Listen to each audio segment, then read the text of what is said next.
Listo, grabando. Bueno, buenas noches. La idea de hoy es avanzar con los conceptos teóricos, lo que corresponde con la unidad 3, ¿sí? No sé si, y bueno, y después, como les había mencionado, el tiempo que nos quede, hacemos un repaso de la práctica que está activa, ¿sí? Vemos un poquito las dudas y lo que tiene que ver con eso. Hoy vamos a empezar a ver el modelo relacional, ¿sí? Vimos una introducción en la unidad 1 a las bases de datos, un paneo general de todo, porque también ahí se mencionó, bueno, las distintas fases del modelado, o sea, el modelo conceptual, lo que estuvimos trabajando con... Hola, Fiorella. Lo que estuvimos trabajando con entidad-relación. Después, lo que continúa de eso es lo que se denomina como modelo lógico, ¿sí? Que es justamente lo que vamos a empezar a ver hoy, modelo relacional. Y después, el modelo físico, ¿sí? Que ahí ya es la implementación sobre alguno de los motores de base, algún gestor de bases de datos, ¿sí? El que se elija. Eh, y bueno, y cada implementación, de acuerdo al gestor, tiene algunas particularidades. Eh, Como le decía, cada fase nosotros vamos a ir viendo una práctica diferente. O sea, ustedes ahora en la práctica actualmente están trabajando con el modelo entidad-relación, con los diagramas de entidad-relación que pertenecen a ese modelo, que permiten capturar conceptualmente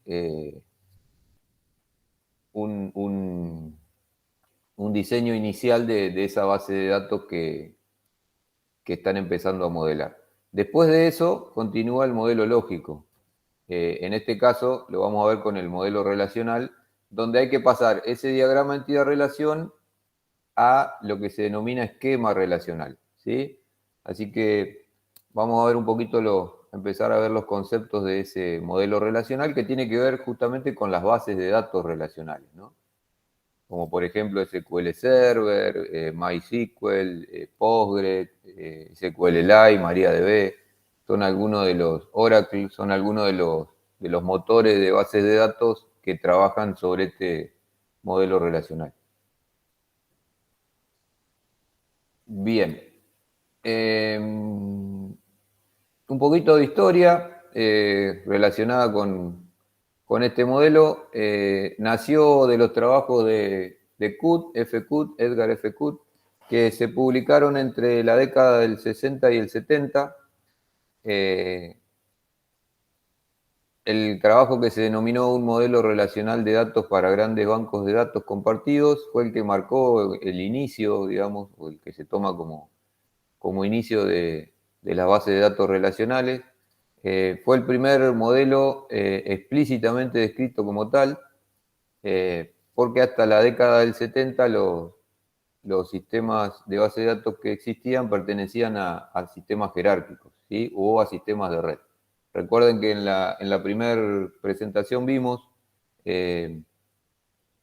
o mencionamos a estos modelos y también al jerárquico y de red. Y dijimos que, bueno, que este había sido el más difundido, el más adoptado a partir de su presentación. Lo que Cook propone en sus trabajos es un modelo de datos basado en la teoría de las relaciones, ¿sí? Ya estuvimos mencionando en el diagrama las relaciones, ¿no? Entre las entidades. En esas relaciones los datos se estructuran lógicamente en forma de relaciones o en forma de tablas que se denominan relaciones, ¿sí? Siendo un objetivo fundamental del mismo mantener la independencia de la estructura lógica respecto del modelo de almacenamiento, ¿sí? ¿Qué quiere decir esto? Que hay que tratar en lo posible de que esa estructura lógica no sea un condicionante cuando haya que hacer algún cambio en la aplicación. ¿sí? En la aplicación que usa esos datos, los que se almacenan en esa base, ¿no? Porque si la dependencia es muy alta, eso perjudica cualquier cambio que se quiera hacer en la aplicación. El modelo relacional, decíamos, es la estructura lógica y el modo de realizar las operaciones de entrada y salida, y es diferente respecto a los enfoques que les mencionaba, jerárquico y de red. La base de datos se representa por medio de tablas que se denominan relaciones, cada una de las cuales se implementa como un archivo. Acá en la filmina vemos, a modo de ejemplo, ¿sí? Una tabla, o lo que se también denomina como relación, pacientes, otra visitas y una tercera denominada médicos. Todas ellas relacionadas a través de un atributo o de un campo que es identificador único en este caso, ¿no? O clave primaria. Lo que en el diagrama entidad-relación mencionábamos como identificador único, acá en el modelo relacional lógico pasa a ser clave primaria, ¿sí? Y lo que en el diagrama entidad-relación mencionábamos como atributo referencial, en este modelo pasa a ser como clave foránea, ¿sí? Estos conceptos es importante que los vayan relacionando porque a medida que se avanza en las fases,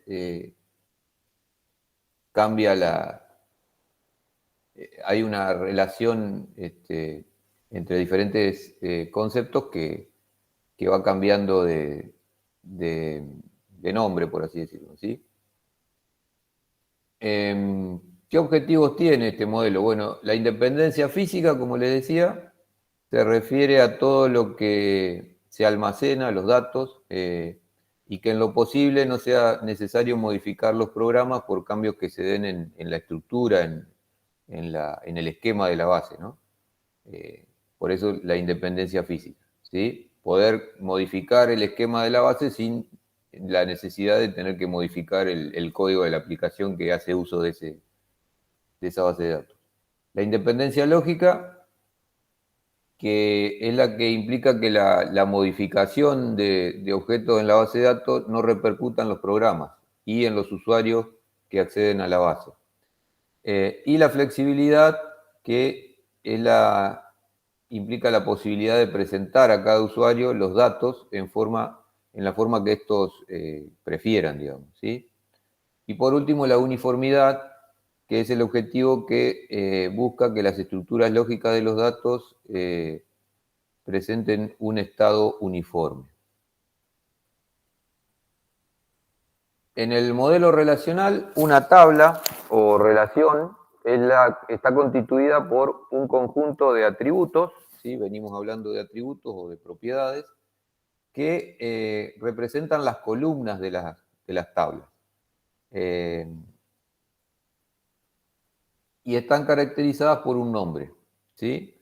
Un conjunto de filas, ¿sí? Que se denominan tuplas, que son las ocurrencias de las tablas, y el número de filas de la relación corresponde a la cardinalidad, ¿sí? Estos también son conceptos que los venimos mencionando.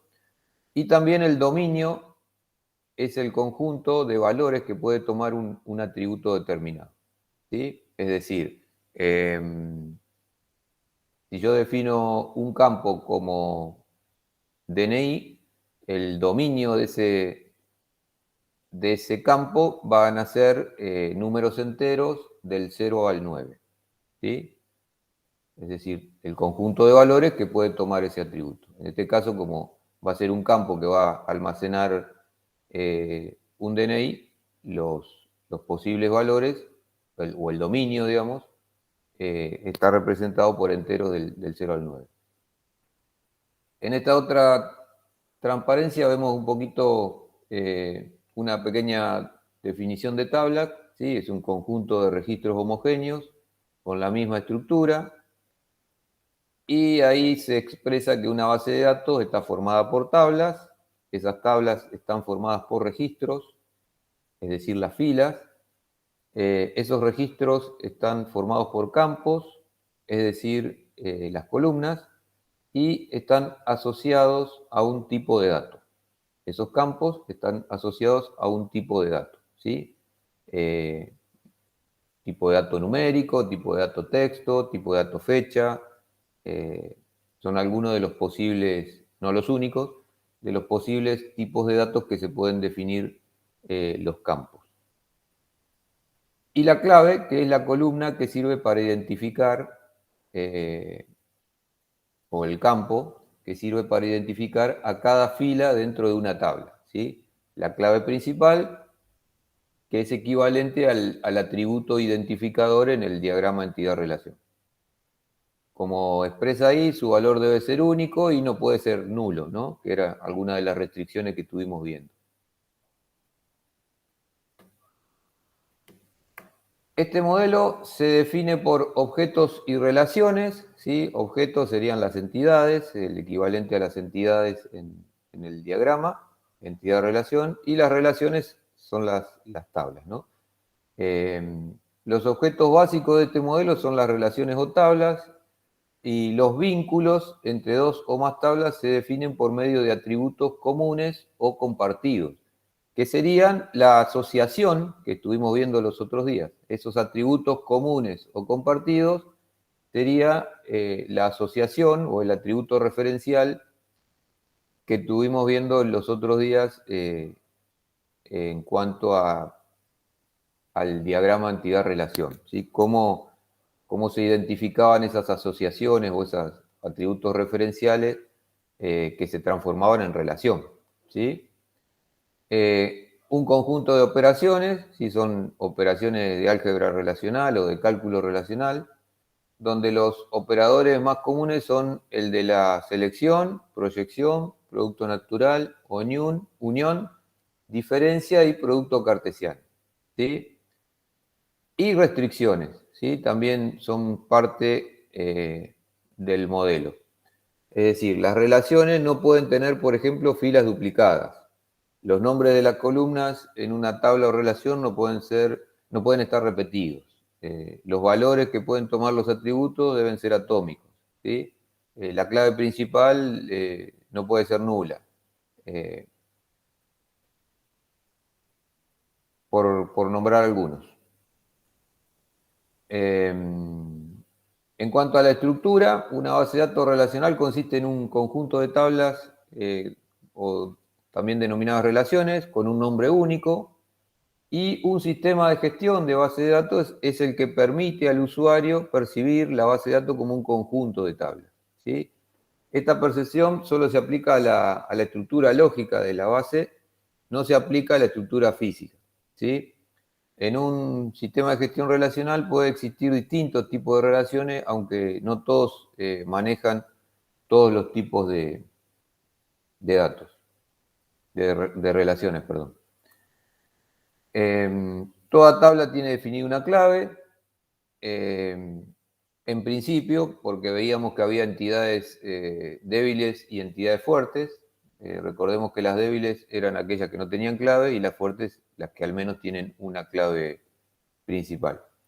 Y podemos identificar dentro de las posibles claves la que se denomina clave candidata, que es todo aquel conjunto no vacío de atributos que identifican unívocamente y mínimamente a cada tupla, es decir, a cada fila o a cada registro. La clave primaria, que es la que elige el usuario dentro de las posibles candidatas, es decir, las claves candidatas son todas aquellas que pueden llegar a ser clave primaria. Después de esa se elige la más apropiada como clave primaria. Las claves alternativas, que son las candidatas que no son escogidas, pero siguen estando ahí como posibles, y las foráneas, ¿sí? Las claves foráneas o las que también mencionábamos como claves ajenas en las presentaciones anteriores.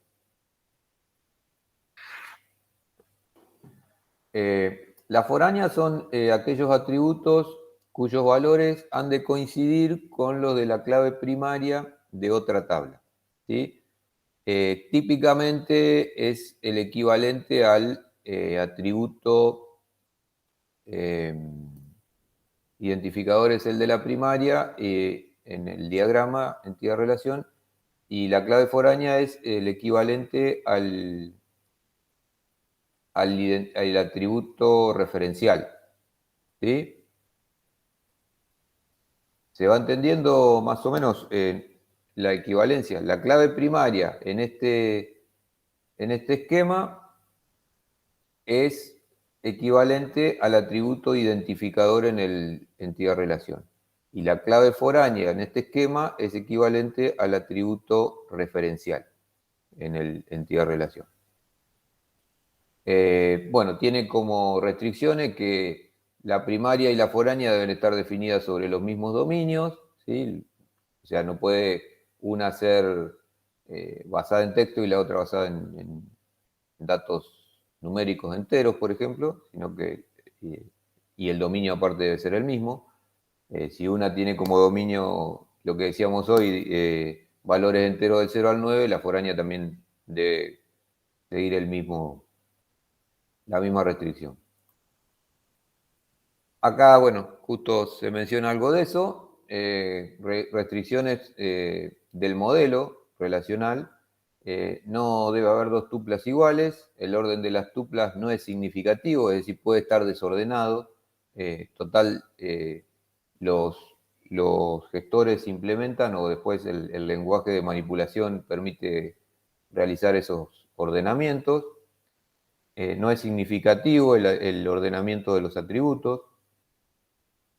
Cada atributo solo puede tomar un valor del dominio, son atómicos. Por ejemplo, si es un atributo que va a contener un número de teléfono, solo puede contener un número, aunque veíamos en el modelo relacional que había atributos compuestos y multivalorados, pero después cuando ya se implementan en el esquema, se definen de otra manera. ¿Sí? No quiere decir que en un mismo atributo se van a guardar dos números de teléfono. Se debe cumplir con la regla de integridad, es decir, ningún atributo que forme parte de la clave primaria puede tomar un valor desconocido o inexistente o nulo. Y en cuanto a la relación, es una tabla con columnas y filas, ¿sí? Un conjunto de columnas, que son los atributos, que representan las propiedades de la misma, y que están caracterizadas por un nombre y un conjunto de filas denominadas tuplas, ¿sí? La tupla es una fila de esa tabla o de esa relación. La cardinalidad, ¿sí? Algo que también venimos mencionando, es el número de tuplas de esa relación, y el dominio, el conjunto de valores que puede tomar un atributo. Esto más o menos ya lo venimos mencionando. ¿Y para qué se utilizan estas tablas o relaciones? Bueno, para almacenar información, ¿no? Que es el propósito de las bases de datos. Una relación se representa gráficamente como una tabla bidimensional, como vimos en las transparencias anteriores, en la que las filas corresponden a registros individuales y las columnas corresponden a los campos o atributos de esos registros. Atributo es el nombre de una columna de esa tabla o de esa relación. Pueden aparecer en la relación en cualquier orden, como mencionábamos. Cada columna contiene valores de un solo atributo, es decir, la columna nombre va a tener solo valores de ese atributo, del atributo nombre. No va a aparecer en una tupla, en una misma columna, un nombre y un teléfono, por ejemplo. No debería, porque está rompiendo una regla de integridad. El grado de una relación es el número de atributos que contiene, es decir, si un registro tiene 7 campos o 7 columnas, ese es el grado de esa relación. Cada tupla o fila, bueno, tiene el mismo grado. El grado de una relación no cambia con frecuencia, a menos que se modifique el esquema. Y la cardinalidad es el número de tuplas que contienen estas relaciones, ¿no? Las tuplas en las relaciones se van insertando y borrando de acuerdo a la necesidad, al requerimiento, lo que provoca que la cardinalidad varíe. Sí, Camilo. Ah, eso era lo que quería preguntar. Si vos, por ejemplo, borrás alguna fila, la cardinalidad varía. O sea, sería las filas que están llenas, vamos a decir. Las filas que Suponete sí, que tenés lleno de la 1 a la 5. Vos borrás la número 3 y cuando crees una nueva le va a dar el identificador, por lo general el 6 siempre le da el siguiente, pero va a ser de grado 5. eso dependiendo de cómo tengas la estructura física. Si vos creaste un campo con identificador autonumérico, te va a ir generando solo el ID, ese campo, como vos dijiste. Si borraste la 5 y borraste la 3 y te genera una, tenía 5, borraste la 3, te genera una nueva, no te va a poner la 3, te va a poner el siguiente, el 6. Claro, Pero pero la cardinalidad vendría a ser de 5 igual. sí, porque Ah, vas a volver a tener 5 tuplas. ok, El grado es la cantidad de campos, en este caso. ok, ok. Bien, acá vemos un poquito gráficamente cómo es una tabla o relación. Cada una de estas relaciones se parece, como menciona la transparencia, a una tabla de valores. Vemos que las columnas son los atributos, cada una tiene un nombre. En este caso, la relación o tabla se denomina estudiantes. Y ahí también vemos que cada fila o registro pertenece a una tupla, ¿no? O también se lo menciona como instancia. Acá vemos 1, 2, 3, 4, 5 filas, es decir, que tendría una cardinalidad de 5 esta tabla estudiantes, y un grado de 1, 2, 3, 4, 5, 6, 7 campos. ¿Eh? Sería una relación de grado 7 con una cardinalidad de 5.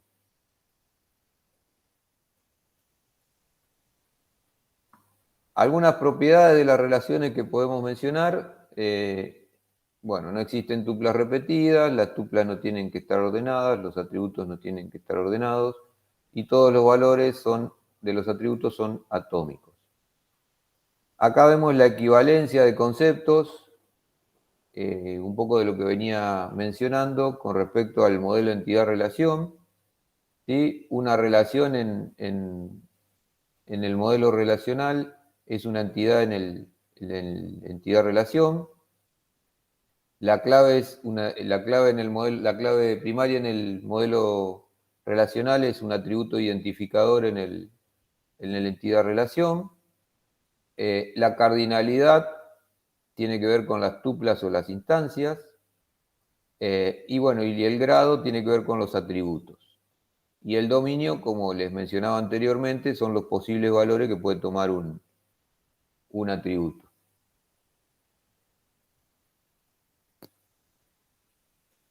Resumiendo, podemos decir que una relación corresponde a lo que se conoce como tabla, un atributo a una columna o campo, el número de atributos se denomina grado, una tupla corresponde a una fila o registro de esa tabla, es decir, a una instancia, el número de tuplas de una tabla se denomina cardinalidad, y la clave primaria es un identificador único para la tabla, es decir, una columna o atributo identificador, el equivalente al relacional, es decir, una columna o combinación de columnas con la siguiente propiedad.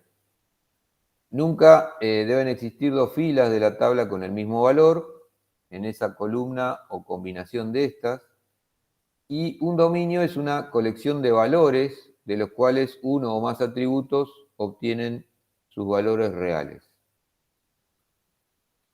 Con respecto a las reglas de integridad, estas dos reglas generales se incluyen en todas las bases de datos relacionales, ¿sí? Y además cada base de datos específica, de acuerdo al, al gestor, al motor, especifica sus propias reglas de integridad, ¿sí? Las reglas de integridad son las condiciones que se deben cumplir, que deben cumplir los datos que allí se almacenan en el modelo para garantizar que los mismos sean correctos, sean íntegros, ¿no? La regla de integridad de entidades se aplica únicamente a las claves primarias, ¿sí?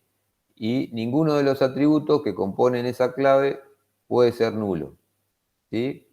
En cuanto a las de integridad referencial, se aplica a las claves foráneas, ¿sí? O lo que serían los atributos referenciales, donde nos dice que sus valores deben coincidir con los valores de la clave primaria a la que hace referencia, ¿sí? Es decir, si tengo una tabla con una clave foránea, número de departamento, ¿sí? Para seguir con el ejemplo de la empresa, y esa es clave foránea de una tabla departamento, donde el número de departamento va a ser clave primaria, los valores deben coincidir. Esa es la regla de integridad referencial. Ya lo vamos a ver en algún ejemplo. Acá vemos un poco más en detalle esa regla de integridad de la clave primaria, ¿sí? Que tiene a su vez unicidad y minimalidad, es decir, no existen dos tuplas de R con el mismo valor de A en un momento dado. Esa es la de unicidad. Y la de minimalidad, si A es un atributo compuesto, no se puede eliminar un componente de A sin destruir la propiedad de unicidad, ¿sí? Recordemos que las claves primarias podían ser de un solo atributo o de varios, ¿sí? Entonces, si es de varios, no se puede eliminar uno sin destruir la unicidad. En cuanto, bueno, acá un poco más de reglas de integridad de la clave primaria. Esta clave es la que tiene verdadera importancia, ¿no? Porque es la que permite identificar unívocamente a cada uno de los registros, ¿sí? Y es la que, bueno, se toma de ese conjunto de claves candidatas que se identifican inicialmente cuando se está haciendo el modelado. ¿Por qué son importantes? Porque, bueno, constituyen el mecanismo de direccionamiento básico en un sistema relacional a nivel de tuplas, y es el modo de garantizar de que el sistema relacional garantice la posibilidad de localizar una tupla específica, ¿sí? Es decir, el registro de un determinado cliente o de un determinado empleado a través de su clave primaria, que puede ser, por ejemplo, el número de legajo, ¿sí?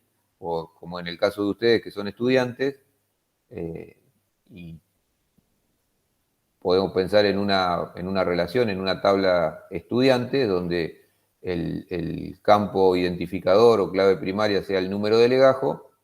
Es ese atributo identificador, esa clave primaria, la que permite encontrarlos a ustedes en esa tabla de modo específico y sin error, ¿sí?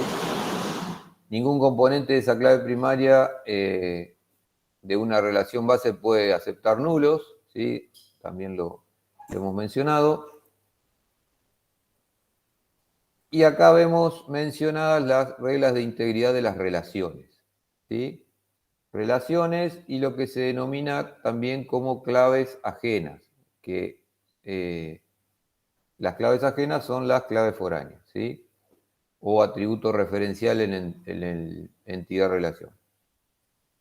En cuanto a la regla de integridad de las relaciones, en el modelo relacional,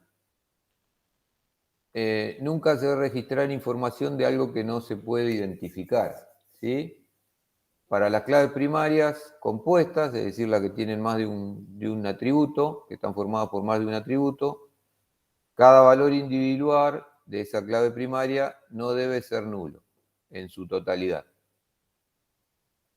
Esta regla se aplica a las relaciones base únicamente y se aplica solo a las claves primarias, ¿sí? Mientras que las claves ajenas o foráneas es un atributo de una relación R2 la menciona acá, cuyo valor debe concordar con lo de la clave primaria de la relación a la que hace referencia, ¿no? R1. Bien. Aquí llegamos a lo que se conoce como motores de bases de datos y está representada ahí en la filmina por medio de sus iconos o de sus imágenes, algunos de los más conocidos que yo les mencionaba: Oracle, Postgre, MySQL y SQL Server. Algunos de los motores más, no son los únicos, también podríamos mencionar a MariaDB, que es como la actualización de MySQL, SQLite y otros motores. Estos son, digamos, como los más importantes o los más conocidos. Es el servicio, el motor es el servicio que permite interactuar, ¿no?, con la base, ¿sí? Y que hace posible el almacenamiento, el proceso y la recuperación de los datos. Otros conceptos importantes que forman parte de las bases de datos relacionales son el de transacciones, índices, procedimientos almacenados y funciones, vistas y triggers o disparadores. Vamos a utilizar probablemente MySQL, pero todavía no lo tengo bien definido. Estoy viendo posibilidades para que les resulte más. El trabajo integrador lo tienen que hacer sobre uno de estos gestores y uno de estos motores.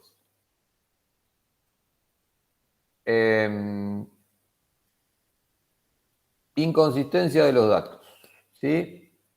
Estas dos reglas generales se incluyen en toda base de datos, y la inconsistencia de los datos tiene que ver, bueno, en principio desde los inicios de la informática se guardaron datos para ser recuperados y procesados, ¿no? Ese es el principal objetivo. Pero muchas veces eran inconsistentes. Recordemos cuando hablábamos de los archivos planos, del almacenamiento plano, y causaban problemas muy graves porque la información se duplicaba y se volvía inconsistente. Esos errores a veces pueden ser detectados y corregidos fácilmente y rápidamente, pero a veces pueden pasar tiempo hasta que se detecten, ¿sí? Entonces este tipo de problemas fueron los que terminaron causando perjuicio a las organizaciones, porque, bueno, tomaban decisiones de negocio basados en datos erróneos. Así que a finales de los 70, Sim Gray definió las propiedades que debían tener una transacción confiable, y en el 83 Andrea Reuter y Theo Harder establecieron la palabra ACID, ¿sí?, para describir una transacción y cómo debe ser la misma, ¿sí? Una vez definido esto, los sistemas de administración de bases de datos relacionales tradicionales admiten un conjunto de propiedades definidas por este acrónimo, ¿sí?, que lo que representa dicho acrónimo es atomicidad, consistencia, aislamiento y durabilidad, ¿sí? Esas son las propiedades que se deben garantizar o que garantiza todo sistema de base de datos relacional, ¿sí? Aquí vemos los pasos de una transacción donde se aplican estas propiedades, y en todo modelo relacional deben ser implementadas por el control de la concurrencia y los métodos de recuperación que tenga el Database Management System, ¿sí?, el sistema de gestión de la base de datos. Vemos que están presentes desde el inicio, ¿no? Y permiten, en cierta forma, garantizar que si pasa algo en el medio de la transacción, todo vuelva al estado anterior al inicio de la misma, ¿sí? Que los datos no se corrompan, que la integridad no se pierda.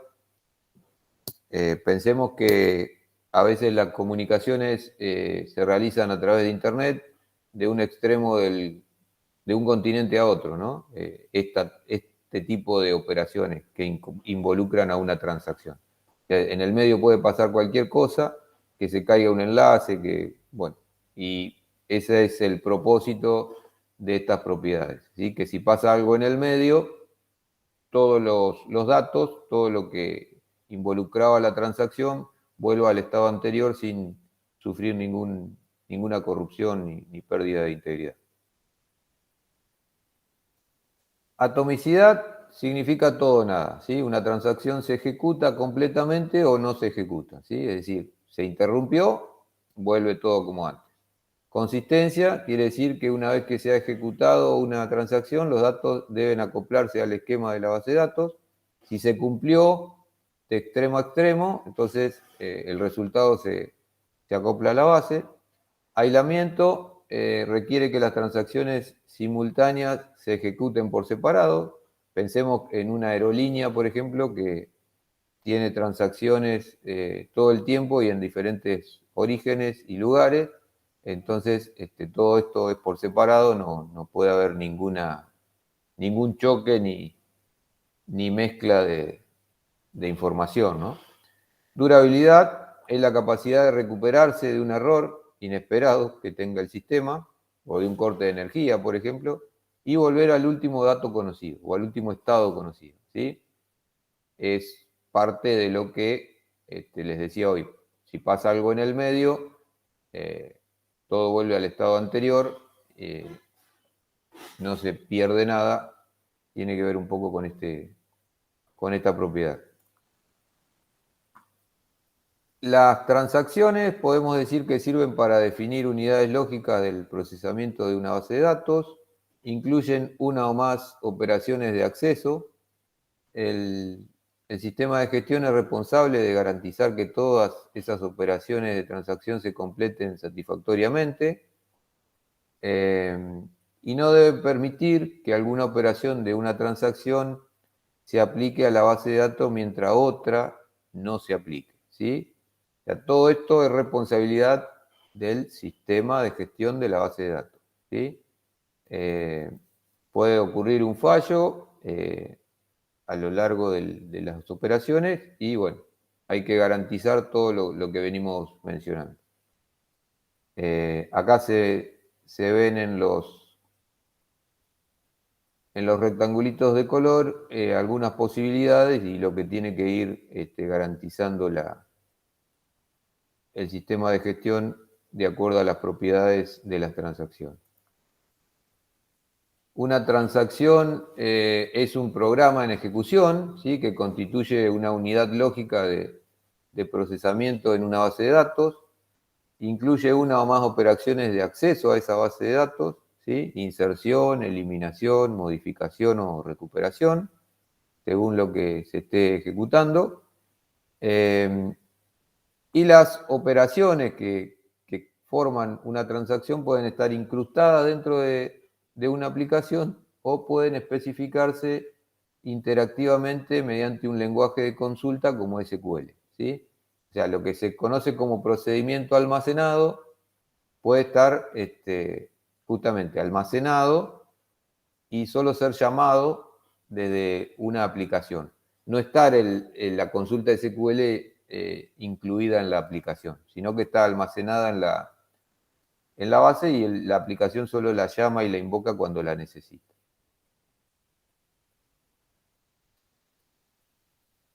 Otro de los conceptos importantes que mencionábamos era el de índice, ¿sí?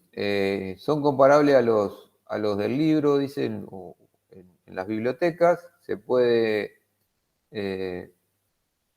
establecer más de un índice por relación. Por ejemplo, se puede buscar un libro según el autor, la materia o el título, ¿sí? Esto tiene que ver con el atributo compuesto, ¿no? o la clave compuesta, o la clave primaria con más de un campo. Los atributos o conjuntos de atributos usados para buscar se denominan claves de búsqueda, y hay dos tipos básicos de índices, ordenados o asociativos, ¿sí? Los ordenados están basados en una disposición ordenada de los valores, y los asociativos están basados en una distribución uniforme de los valores. Por ejemplo, para recuperar un registro o cuenta, dado su número de cuenta, el sistema podría buscar en un índice para encontrar el bloque donde se localiza el registro correspondiente, ¿sí? Y entonces extraería solamente ese bloque para obtener el registro de cuenta, ¿sí? Más o menos similar a lo que les relataba hoy con la clave primaria y una tabla de estudiantes con su número de legajo. Pero en este caso hablamos de una clave con más de un atributo. Los ordenados pueden ser de tres tipos, principal o primario, agrupado o secundario, ¿sí?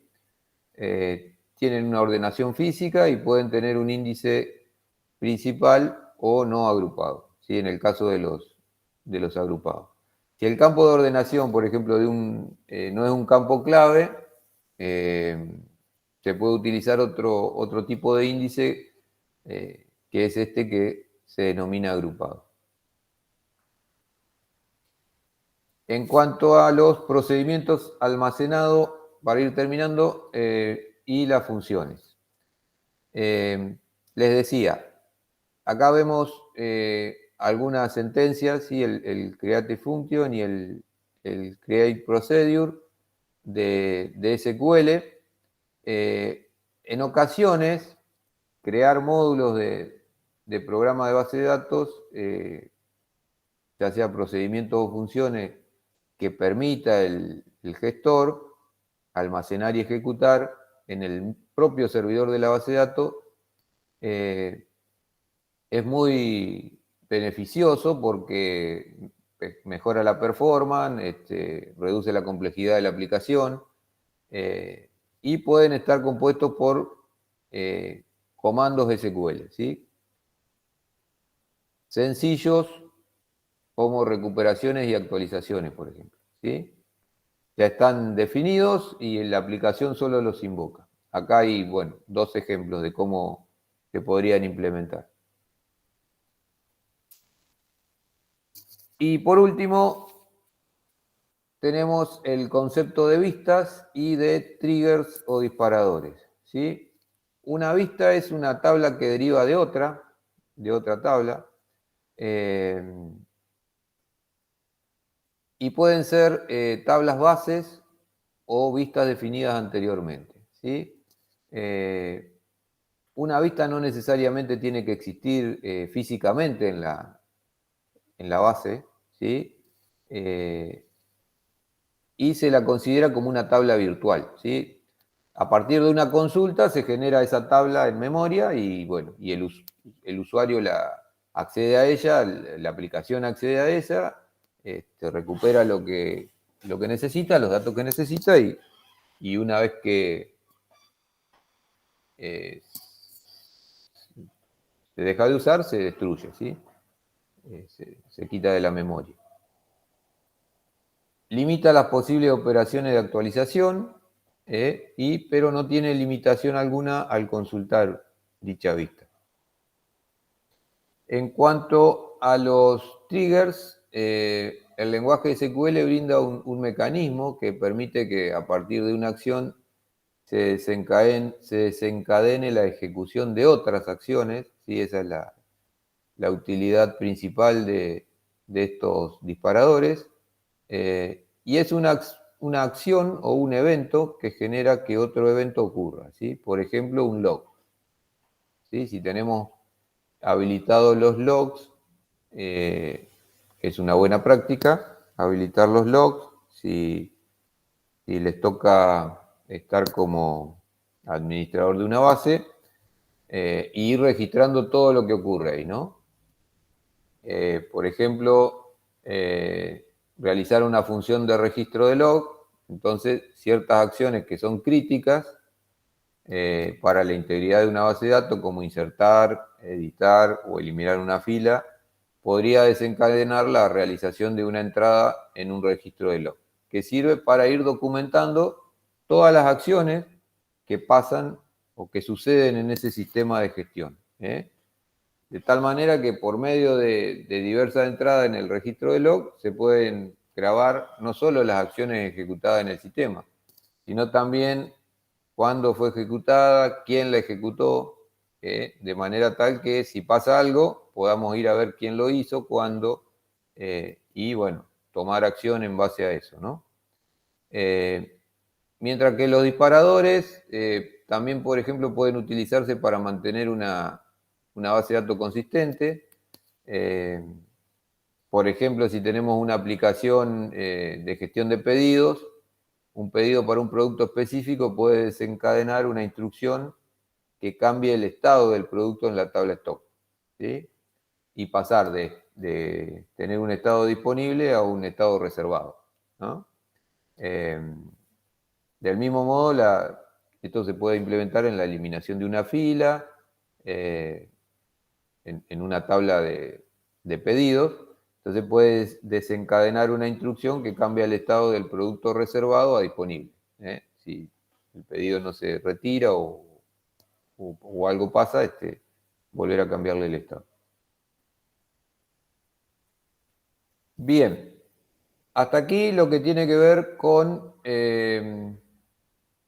la unidad 3, ¿sí? Esta pequeña presentación respecto de los contenidos de esta unidad 3 de modelo relacional.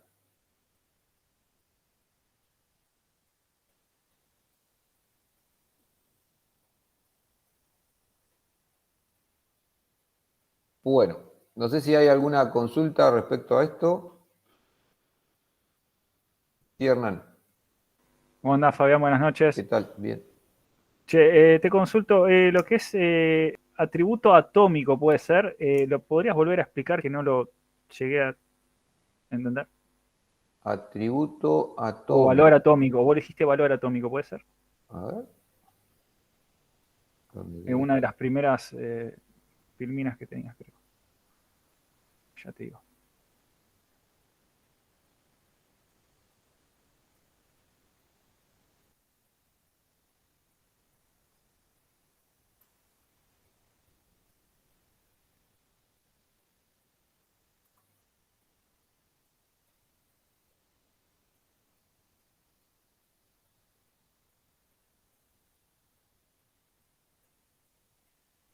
Se refiere a atomicidad de eso.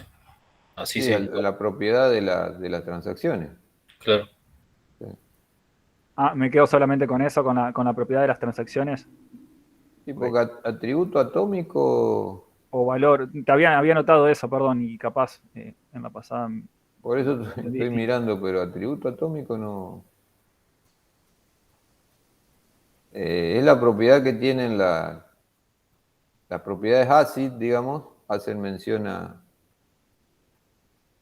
Claro, atomicidad. Las propiedades ACID hacen mención a eso, a la atomicidad, que son las propiedades que tiene que garantizar toda transacción.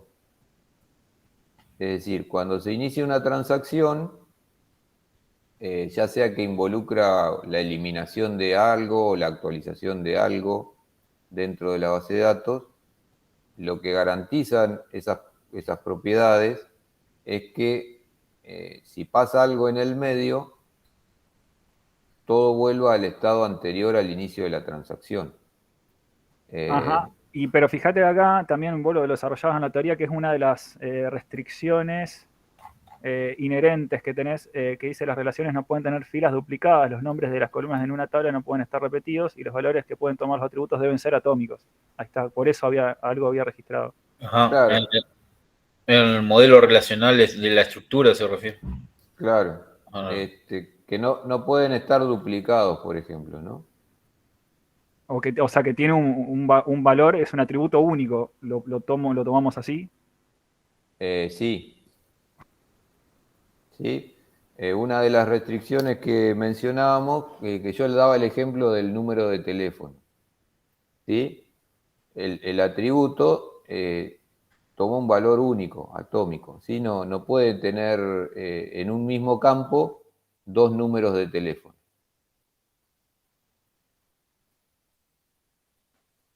¿Sí? Bárbaro. Si no, Ahora sí. no cumple con esta propiedad. Ok, se entendió. Bien, Gracias. bien. ¿Alguien más?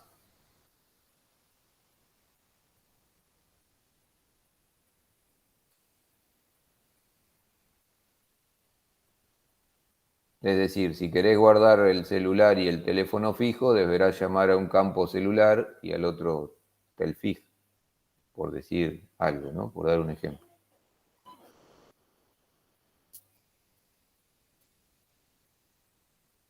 ¿No? Bueno, entonces les muestro un poquito como para que vayan entendiendo de qué trata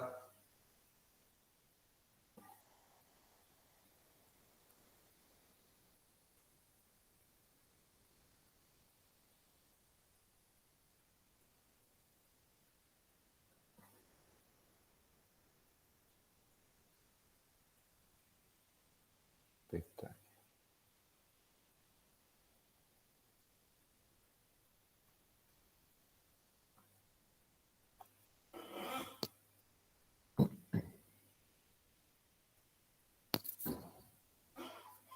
Bueno, los otros días estuvimos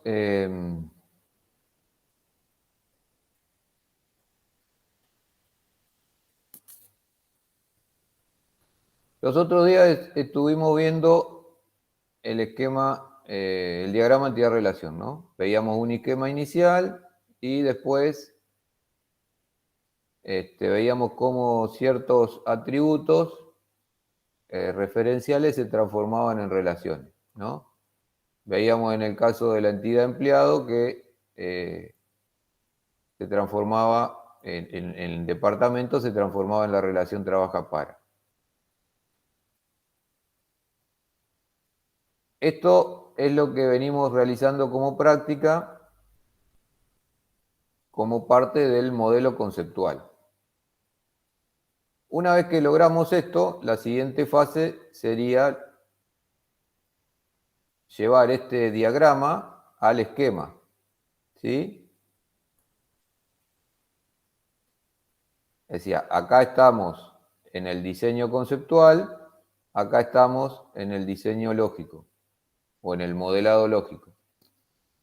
Entonces, acá hay una implementación así muy por arriba de cómo debería ser, ¿no? Que está tomada del libro. La pueden ver después a partir de la página 140 en el capítulo 5. Porque la representación del esquema, cuando les toque hacer la práctica, debería ser, en el caso de empleado, sería empleado, es el nombre de la relación. A ver, voy a achicar esto porque si no, no me va a entrar todo acá.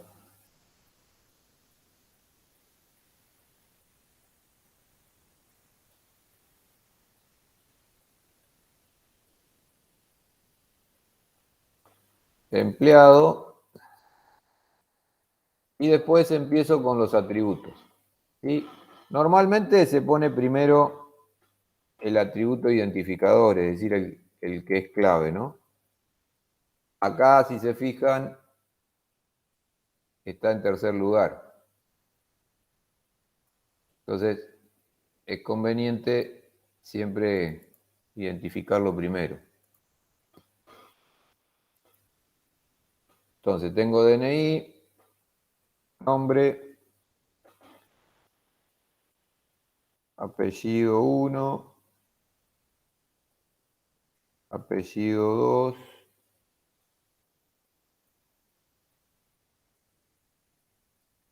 fecha NAC, bueno. Y así va mencionando, ¿no? Acá siguen los otros,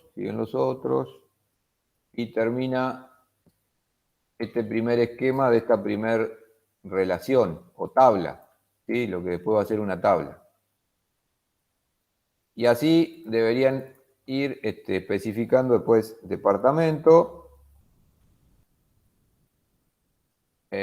donde tenemos número depto como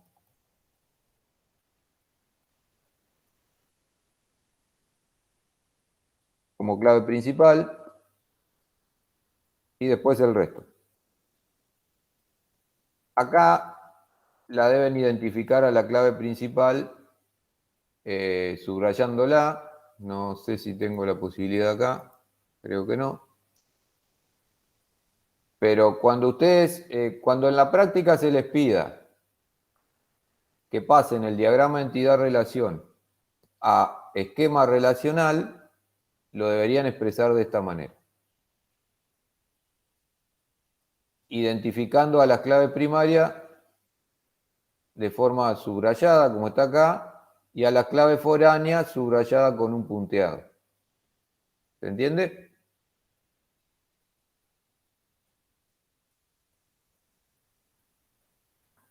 ¿Qué clave foránea tenemos acá? Bueno, tenemos, por ejemplo,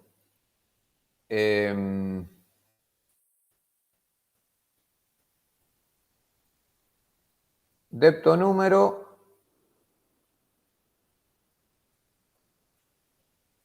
es clave foránea acá y clave primaria acá.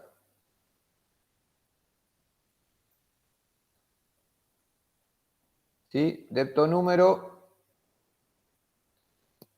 espérenme un segundo.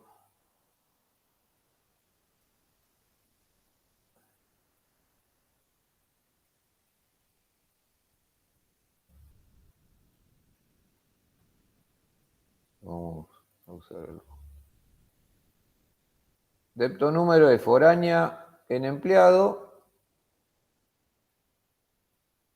y primaria, no, me pasé.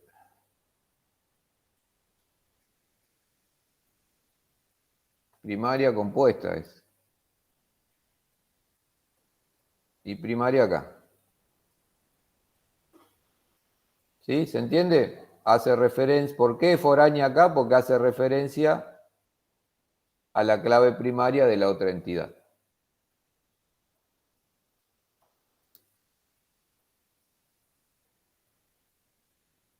Ubicación depto, número depto proyecto. Bueno, después tenemos esta otra, que es foránea en proyecto y primaria en departamento.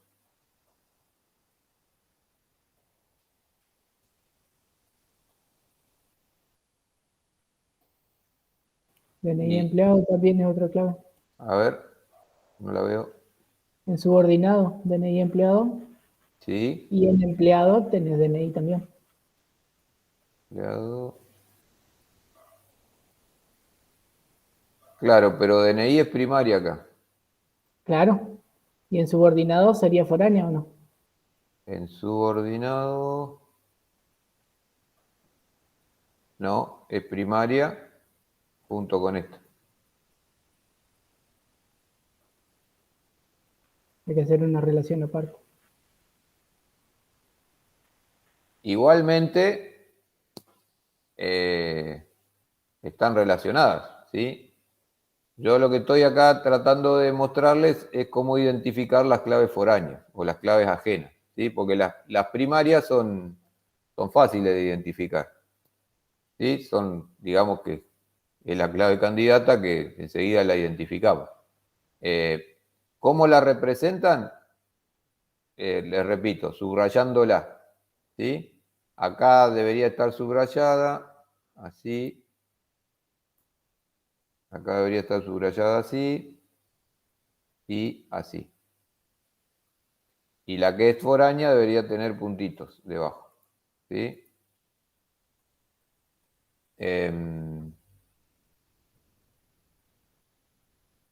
A ver qué otra, porque hay un montón. Relación, fecha, DNI director. Acá tenemos una. DNI director tiene que ser... no, super DNI. DNI. Bueno, acá hay un DNI director que es foránea en departamento y que es primaria o sea, cada departamento tiene un director dentro de sus empleados. Hay uno que va a tener la relación con esta,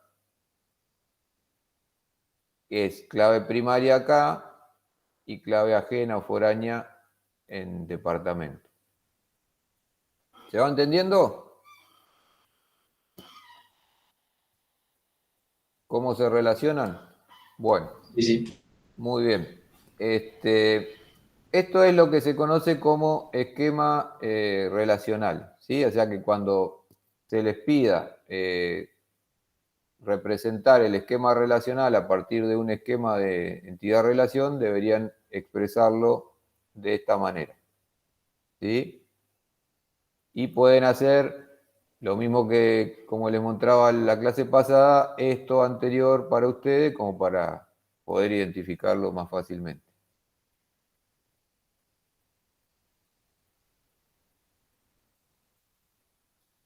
Otra...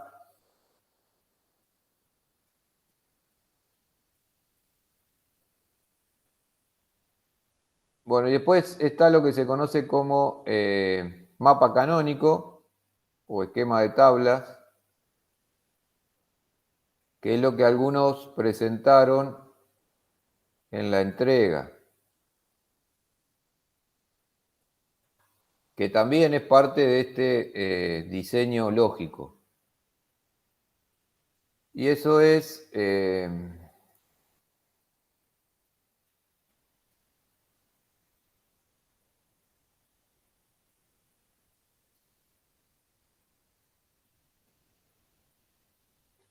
un momento, ya les muestro.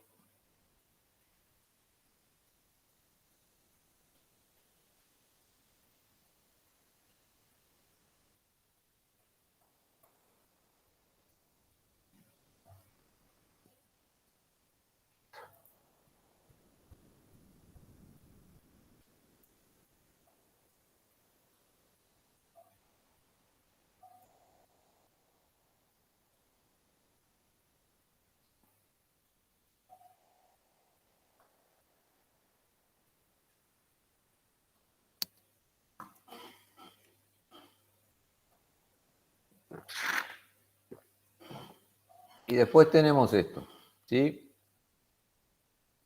Que acá en este caso lo podríamos llamar empleado.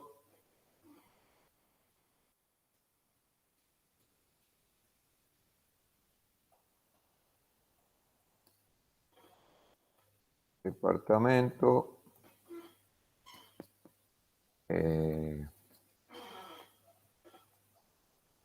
Proyecto, ¿sí? Esto es lo que se denomina esquema de tablas o también mapa canónico, ¿sí? Que si se fijan en el Drag.io lo tienen dentro de los simbolitos, ¿eh? Lo seleccionan acá.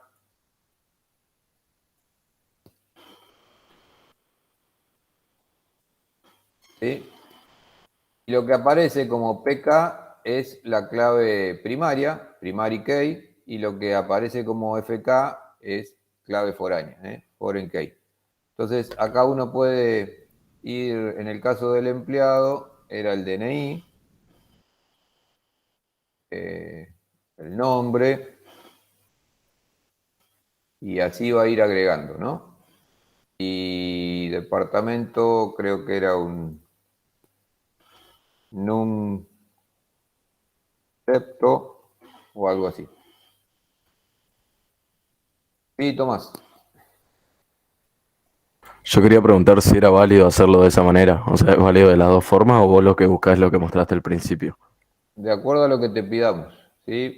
Puede haber un ejercicio donde te pidamos los dos, puede haber un ejercicio donde te pidamos el esquema y el mapa canónico, o puede haber un ejercicio donde solo te pidamos el esquema o solo te pidamos el mapa, Claro, claro. ¿sí? Les quiero mostrar qué es cada herramienta de modelado, cada forma de modelar en esta parte del modelo lógico, de manera tal que cuando se lo solicitemos identifiquen cuál es. Profe, una consulta. Ahí donde dice row 1, 2, 3, ¿irían los demás atributos? ¿Dónde que no te estoy siguiendo? ¿Dónde Ah, está sí, posicionado? sí. Ajá, y otra cosa, las relaciones, ¿también tenemos que meterle un rombo ahí en las líneas o no es necesario? Espérame que Porque a la izquierda los voy, diagramas de relación están representados con un rombo. sexo, fecha.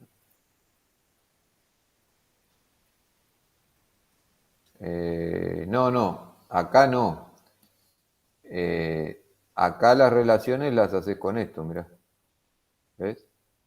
Con esta flechita. Entonces, la relación de esta clave foránea que vamos a hacer el ejemplo de la empresa que estábamos viendo recién, Ok. donde teníamos empleado y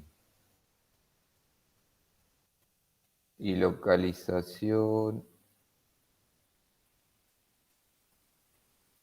departamento. Vamos a llamarlo departamento. Ah, no, ya está allá arriba.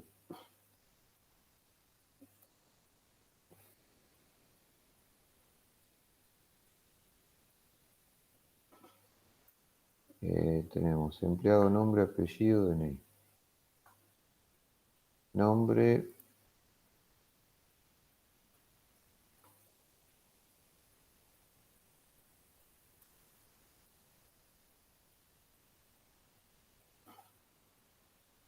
Apellido.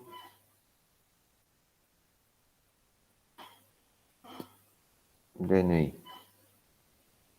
DNI ya está ahí. Apellido. ¿Qué era otra cosa que tenía? Dirección. Dirección. Sí, bueno, y después tenía más, pero vamos a hacer esto nomás para no irnos tan largo.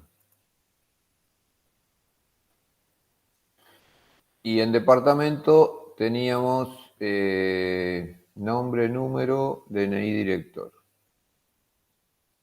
Teníamos número, nombre,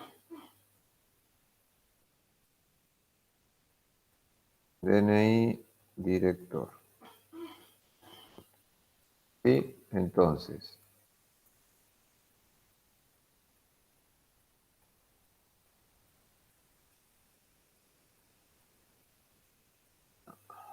vamos a hacer al revés.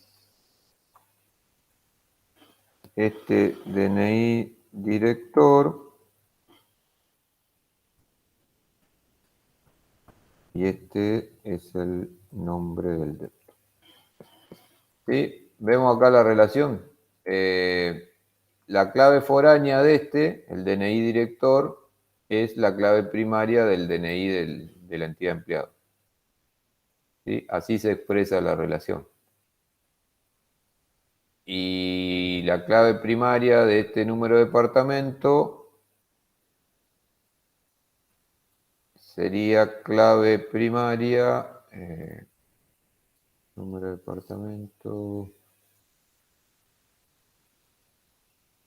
En proyecto, por ejemplo, teníamos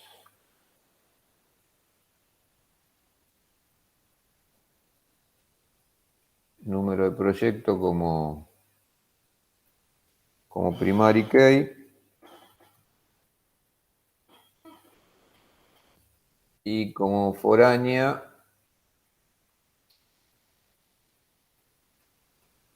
num depto proyecto. Num depto proyecto. Y esta, no sé, a ver, vamos a completarlo con nombre. Nombre proyecto. Sí, entonces tenemos esta relación de clave foránea, número de proyecto, número depto proyecto con clave primaria num depto, ¿sí? De esta entidad con esta. También se pueden relacionar a través de las claves primarias, ¿eh? Yo estoy mostrando solo las ajenas. Sí, sí, Consuelo. ¿Qué tal? Buenas noches. Bueno. Quería consultar el tema de la clave primaria. Si tiene dos atributos, por ejemplo, o hay dos, no me queda claro. Si es solo una, sí o sí, por ejemplo, en empleado, que sea solo el DNI, pero si tenés el número de empleado, que también sería como una clave primaria, ¿cómo se representa? ¿O siempre es una? Porque no me quedó bien claro eso. No, puede ser de un único atributo, de un solo, utilizar un único campo, un único atributo, o más de uno. Eso lo vas a determinar de acuerdo al grado de unicidad que tenga. Porque, por ejemplo, si tomás el DNI como clave primaria, claramente lo identifica unívocamente al empleado. No va a haber dos DNI igual. Ahora, si no tenés un atributo que cumpla con esas características, entonces podés agregar otro. Entonces ahí le vas dando un grado de unicidad a esa tupla para que no se pueda confundir con otra, digamos. Ok. ¿Sí? Hay valores como el DNI, el número de legajo, la patente de un vehículo, ese tipo de atributos que no se repiten, entonces lo identifican unívocamente al registro a través de ese campo y no hace falta que sea compuesto. Bien, y en caso de que sí sea compuesta por una necesidad de la base de datos, en este esquema, ¿cómo se representa? ¿Se subraya también o cómo sería? Todo lo que sea clave primaria se subraya. Ah, ok, Y buenísimo. acá en el esquema canónico, en el mapa canónico, se tiene la posibilidad de agregar la palabrita, el acrónimo PK, que es Primary Key o Foreign Key, ¿sí? Buenísimo. Muchas gracias. Y en el esquema se subraya. En el otro anterior que vimos, las claves primarias van subrayadas y las claves foráneas van con línea punteada, subrayada con línea punteada. Perfecto. Gracias. Camilo. En el tema de, por ejemplo, yo tengo una tabla con personas. El ID podría ser DNI porque obviamente las personas no deberían de tener el mismo número de documentos. Pasa que se repite a veces por las personas mayores cuando tienen la letra F o la letra M. ¿Se puede poner la clave ID para que le identifique sin equivocarse o conviene de todos modos hacerlo por el DNI? ¿Está mal poner un ID? ¿Conviene? ¿No? Depende. No está mal. Y si conviene o no, lo tendrás que determinar vos como administrador, pero mal no está. Lo que tenés que tener en cuenta es que, bueno, el ID, por ejemplo, siempre por lo general se implementa como un campo autonumérico. A menos que no lo hagas autonumérico, solo lo menciones como numérico y vos lo vayas incrementando a través de la aplicación.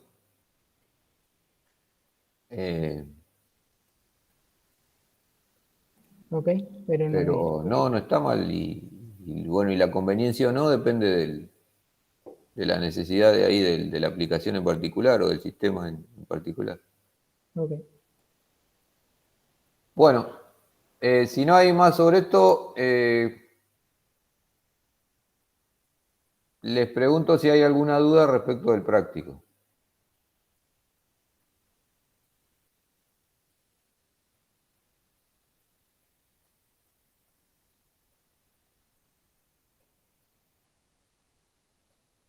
Camila, Levantamos mano cuando podíamos responder, quizá así para sacar las dudas del trabajo y todo.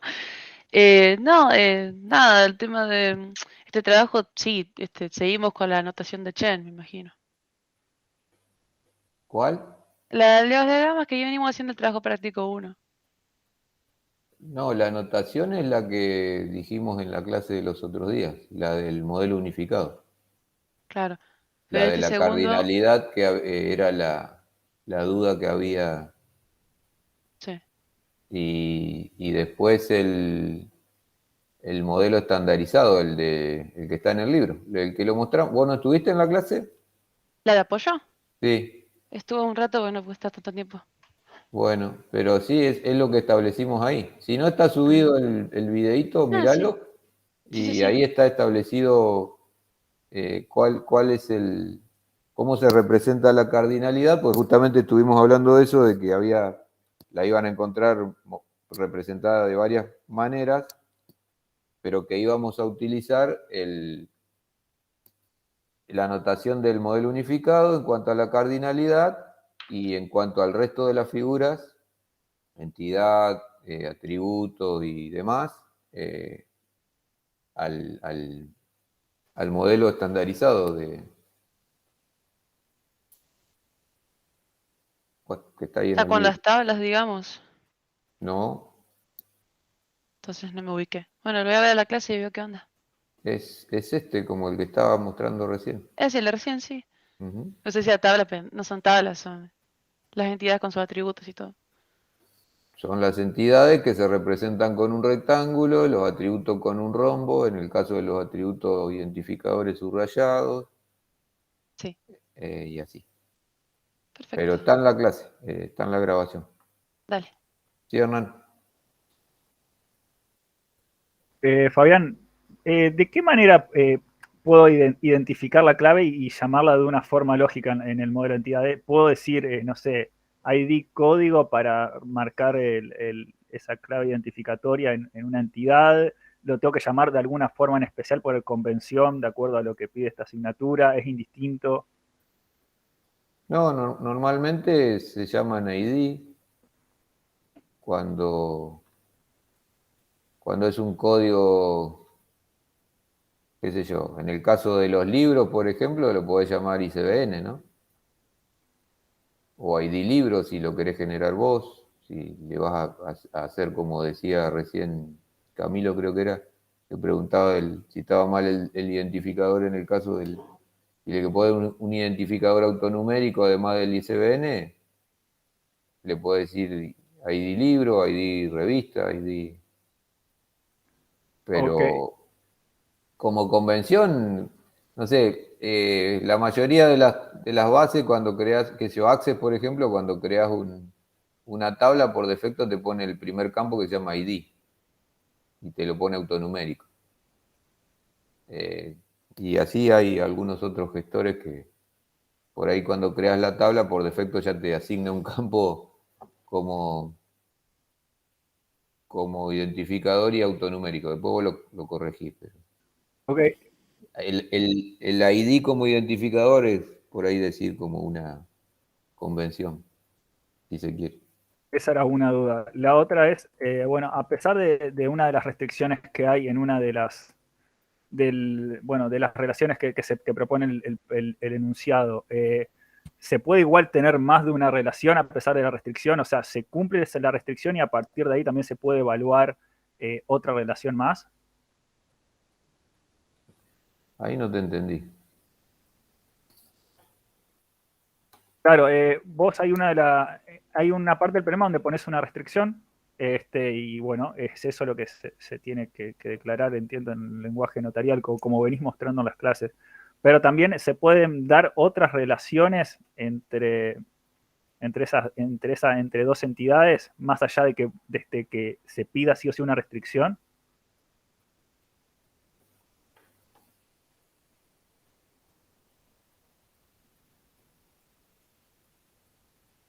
No te entiendo lo que me estás preguntando. No sé, Sebastián, si estás. Profe, creo que quiere decir que si, aparte de las relaciones que están en el enunciado, se pueden agregar otras, digamos. O sea, como que se da obvio que tendrían que estar, digamos. Claro, se refiere a la libertad de poder rediseñar, digamos, el concepto del enunciado, digamos, o sea, Pero es lo que te pide el cliente en ese caso. Claro. O sea, vos te tenés que Claro, ajustar entonces la pregunta venía si uno se limita a lo que le pide el cliente solamente o también, bueno, por las dudas, o si ve la posibilidad, declara un poco más o bueno, o amplía esa, lo que pasa es que ahí esa el relación. enunciado es como que se entendió que ya hablaste con el cliente y vos especificaste eso, digamos. El enunciado es como lo que vos recabaste en la entrevista con el Claro. cliente. Claro, esa era mi pregunta y me quedo solamente con eso siempre, digamos. No hago más por las dudas, no, es No, eso. no, porque después te va a pasar lo mismo con el cliente. El cliente te va a decir, si esto yo no te lo pedí. Perfecto. O sea, vos tenés que interpretar, o sea, uno de los grandes problemas que hay en la ingeniería de software es, no sé si vieron alguna vez que hay una imagen por ahí en los libros muy representativa de que el cliente le pide una hamaca así con la tablita y las cuerdas y después el desarrollador interpreta que la hamaca era una soga así con una cubierta vieja colgando. O sea, una cosa es lo que dice o quiere el cliente y otra es lo que interpreta y se termina haciendo. Ese es uno de los grandes problemas porque por la abstracción, la capacidad de abstracción que tenemos cada uno, de poder interpretar, y que eso varía dependiendo de muchas cosas, ¿no? De la formación que uno tenga, del grado de abstracción que logre. Entonces, eh, estos enunciados tratan de simular un poco eso, ¿no? Profe, Sí. el TP2, entonces lo tenemos que hacer como nos estaba mostrando recién, así con tablas, o con el formato del TP1, ¿no? Esto de las entidades en rectángulos, etcétera. El TP2 es diagrama entidad-relación. Ah, perfecto. Lo que vimos recién es modelo relacional, que todavía no hay práctica, pero yo ya se los anticipé de cómo se debe hacer cuando se pida esquema relacional o mapa canónico. Ah, es que me confundió porque una compañera le preguntó lo mismo que yo, con otras palabras recién, y le dijo, no, hay que hacer lo que estábamos viendo recién, le dijo, y como que me confundí ahí. Pero bueno, ahí ya. Yo interpreté que me preguntaba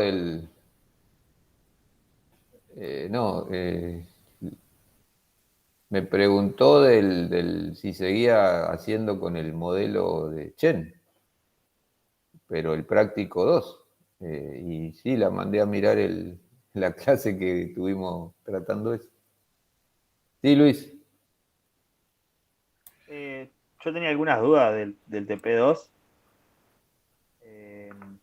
porque dice, en el enunciado dice que hay que registrar todos los préstamos.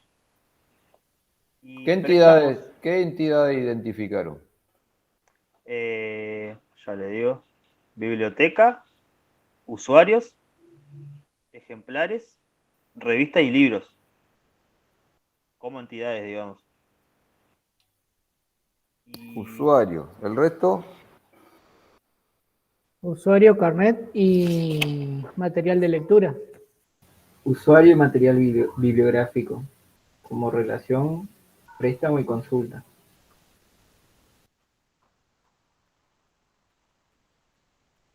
Y yo como relación tengo, sí, préstamo, consulta. Y carnet también lo identifiqué yo como una entidad. Carnet, bien. ¿Qué hace el usuario? Lee material, tiene carnet.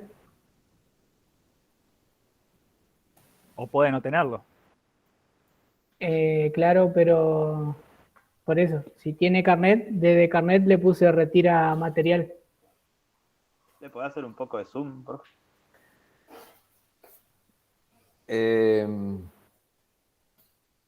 Yo lo leería así. El usuario pide préstamo.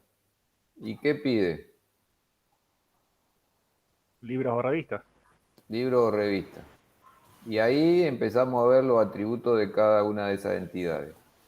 Y